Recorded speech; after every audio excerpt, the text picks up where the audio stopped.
রাজধানীর ডেমরায় সিটি কর্পোরেশনের ময়লার গাড়ির ধাক্কায় মোটরসাইকেল আরোহী দুই বিশ্ববিদ্যালয় শিক্ষার্থী নিহত হয়েছেন। ভোর 4টার দিকে কোনাপাড়া এলাকায় এই দুর্ঘটনা ঘটে। তাদের উদ্ধার করে ঢাকা মেডিকেল কলেজ হাসপাতালের জরুরি বিভাগে নেওয়া হলে ভোর 5:30টার দিকে চিকিৎসক দুজনকে মৃত ঘোষণা করেন। নিহতরা হলেন ইরাম রেদওয়ান ও তপু আহমেদ।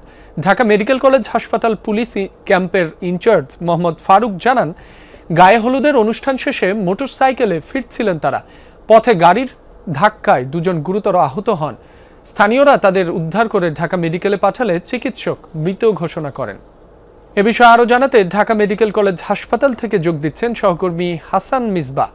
নিহত শিক্ষার্থীদের বিষয়ে বিস্তারিত কি তথ্য আছে আপনার কাছে আমাদের জানাবেন। রাব্বি, খুবই মর্মান্তিক একটি ঘটনা। বন্ধুর বড় ভাইয়ের বিয়েতে গিয়ে এই দুই বিশ্ববিদ্যালয়ের শিক্ষার্থী নিহত হয়েছে।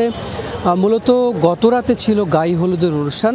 সেই গায়ে হলুদের অনুষ্ঠান শেষ করে তারা বের হয়েছিলেন রাত 4টার দিকে একটু চা খাওয়ার জন্য।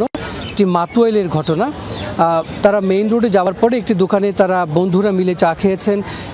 এই যে দুজন শিক্ষার্থী মারা গেছেন তাদের বন্ধু এই দুইজন, তারা ঘটনাস্থলে ছিলেন। মাসুম রাব্বি, আমি একটু দেখাই যে এই যে দুজন শিক্ষার্থী মারা গেছে তার বন্ধু এই দুজন এখনও রক্তমাখা জামা যারা মারা গেছেন তাদেরকে উদ্ধার করবার সময় এই পাঞ্জাবিতে রক্ত ভরেছে। এই রক্তমাখা জামা নিয়ে তার দুই বন্ধু এখন এখানে অবস্থান করছেন এবং তার পরিবার আত্মীয় স্বজন এসেছেন।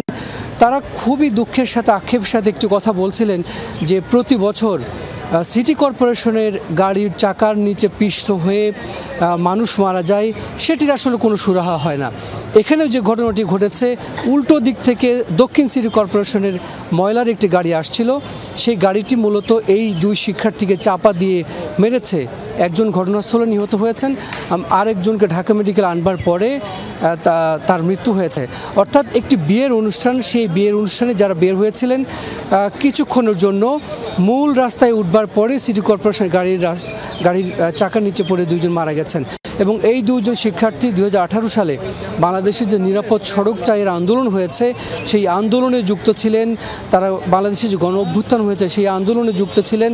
তারা সামাজিক বিভিন্ন ইস্যুতে সোচ্চার ছিলেন, কিন্তু সামাজিক একটি অর্থাৎ দক্ষিণ সিটি কর্পোরেশনের গাড়ির যে অনিয়ম করে গাড়ি চালানো, সেই অনিয়মের কারণে এই দুই শিক্ষার্থীকে আবার প্রাণ হারাতে হলো। রাব্বি, মিসবা, আপনাকে ধন্যবাদ।